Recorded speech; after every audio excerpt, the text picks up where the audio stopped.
creating caring relationships with students. When you spend a little time in a school building, it is not hard to discern the social, emotional climate there. In the cafeteria, is there a hushed, stern atmosphere of a maximum security prison? The uninhibited exuberance of a junior college cafeteria? Or the slightly loud but respectful ambiance of a family reunion? What is the demeanor of the students in the hallways? Are teachers having to yell at them to maintain discipline? Is the student banter respectful or lurid? Are people joking and laughing? Are students walking the hallways while class is in session? What do you see in the teacher's lounge? People who are smiling and talking, or sitting alone reading or playing with their iPads and cell phones? Is the atmosphere accepting, warm? Or do you get a feeling that people are distanced from one another, maybe a bit dispirited, and not really wanting to be there? The answers to all those questions are important because they are indicators of the school culture and the nature of the education that is being offered to students. With the exception of the special interest magnet schools, the textbooks and course offerings are going to be similar at most schools within a school district. However, the quality of the educational experience can vary widely, and one of the controlling factors is the social-emotional climate. In a school where teachers provide a nurturing classroom environment and caring relationships with students, students feel respected and they return that respect. There will, of course, be some incidences of misbehavior, but they will be far less in classrooms where students feel like teachers like them and care about them. Paying attention to the social, emotional climate will make a huge difference in the quality of the educational experience offered at a school. Here are some of the practical applications and positive consequences of providing unconditional love and care to students. Improving academic performance.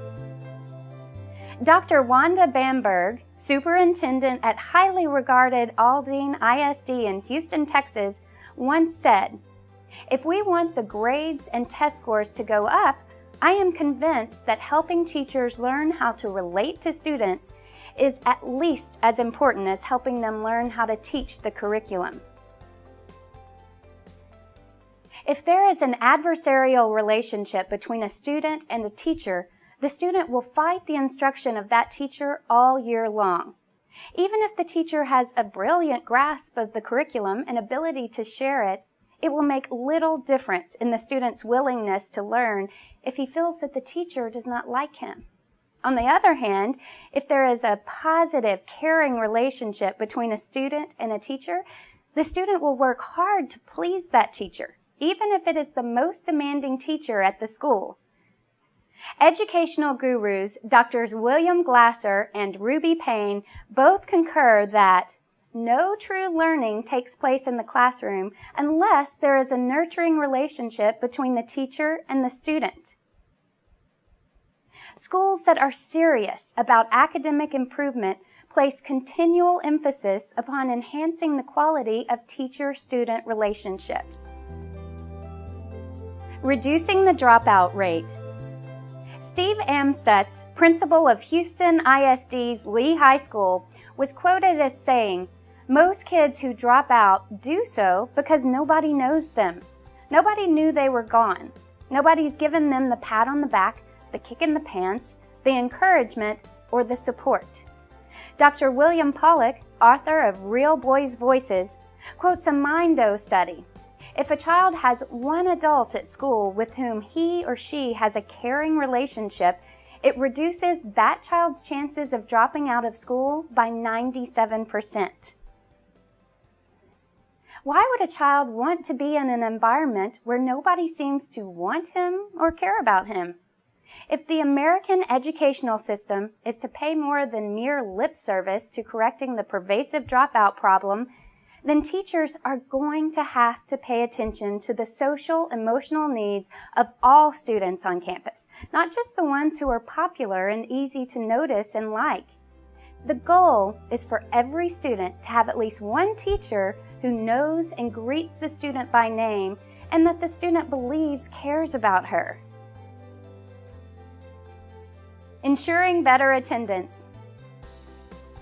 A Sam Houston State University study of students in 11 middle schools in a Houston area school district revealed that those students who strongly agreed with the statement, "At least one teacher at my school cares about me," were absent an average of one less day than those who strongly disagreed with that statement.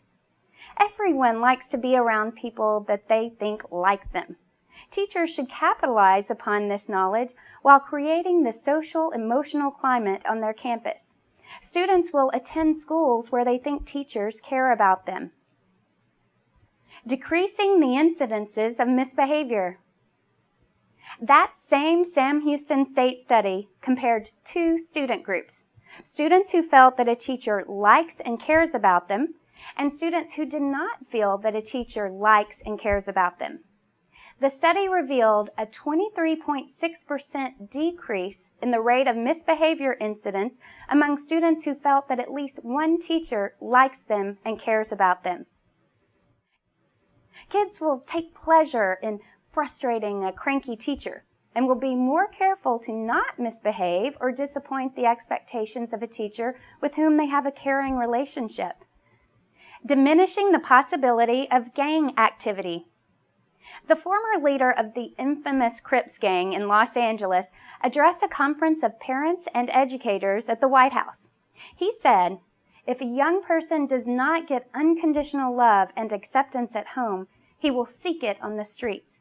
That's the lure of the gang." Lots of kids will not receive unconditional love at home. Their parents do not know how to give it. They simply repeat the parenting patterns that they received in their own homes of origin. These parents are bereft of knowledge regarding how they can discipline behavior while still allowing their child to feel valued and respected as a priceless human being. That is why it is important that schools offer parenting classes so that parents and teachers can be on the same page in regard to establishing caring relationships with their children and students. But let's face it, many students are not going to receive the unconditional regard at home that will preclude their seeking it on the streets. The best antidote to gang-related activity at school are teachers who have made the conscious decision to care for their students no matter what. If a child receives unconditional love from just one caring adult, it alleviates the desperate need to seek it elsewhere. Preventing campus violence. Jimmy Johnson is a high school teacher at Madison High School in Dallas, Texas. Commenting on his involvement in ARC for teachers, he says, "Develop deep relationships with the students because a lot of the stuff that happens around here, the students know about it.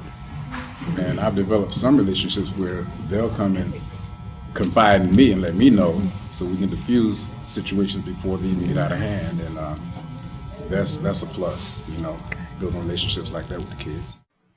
It is more than just a plus, Mr. Johnson. It is the key to reducing violence at school. In response to the many instances of school shootings over the past 20 years, several theories have been forwarded as a means of curtailing the violence. Placing tighter restrictions on the types and availability of guns and providing psychological testing of potential shooters have been suggested, along with the proposal of arming teachers at school. On the face of it, the idea of having teachers carry firearms at school is ludicrous. Who wants to have their child attending a school where a cadre of untrained, frightened teachers are sporting guns? As for the other two options, better gun control and psychological testing of students who demonstrate troubling characteristics might help, but they alone will not prevent a disturbed child from shooting up a campus. By far, the best preventive of violence is a caring relationship between teachers and students. There are two reasons why this is true. Students who open fire on a campus typically exhibit a common profile. They feel alienated from their peers and unwanted by the adults in their lives. Often, they are psychologically and/or physically bullied by other students. Angry and bitter over the perceived injustice in their lives, they determine to make others pay for their misery. Dr. Robert Brooks, a psychologist on staff at Harvard University, contends the primary difference between a resilient child and a school shooter is that the resilient child has at least one adult in his life who gives him unconditional love. The best means of preventing school violence is for every student on a campus to feel like at least one teacher cares about them. The second reason why caring relationships between teachers and students help prevent school carnage is revealed in the words of Jimmy Johnson. Kids generally are aware of potential problems on a campus before they occur. If a student's behavior is bizarre or out of the ordinary, other students notice. And if they have a relationship with a teacher, like students at Madison High have with Mr. Johnson, they can alert that teacher so that the potential for violent behavior does not become a reality. Summing up, the concept that the quality of the social-emotional climate at a school is a primary element in determining that school's ability to educate is relatively new. In the recent past, when the preponderance of America's population was primarily clustered in rural areas or small towns, a close relationship between teachers and students was assumed. Teachers knew their students, in many cases as neighbors, or they knew people in the community who knew the kids' families. If there was a problem at school, the students' parents would be made aware of the problem, and in many instances, before the child even returned home from school. That scenario is no longer the norm. The anonymity of large cities and large school districts has resulted in educators having young people come to their classrooms whom they do not know. So, teachers are having to deal with situations on their own, without the support of parents, some of whom do not even seem to care. Educators who really want to educate must be intentional about creating a campus-wide social-emotional climate within which students feel like they are known and cared for as persons of worth. And this unconditional love and care of the teachers must be consistent because it will be tested from time to time by students who have never received unmerited regard elsewhere in their lives. Such schools will provide an academic environment where students, secure in the knowledge that someone cares, can move past their needs to be wanted and loved and address their need to learn.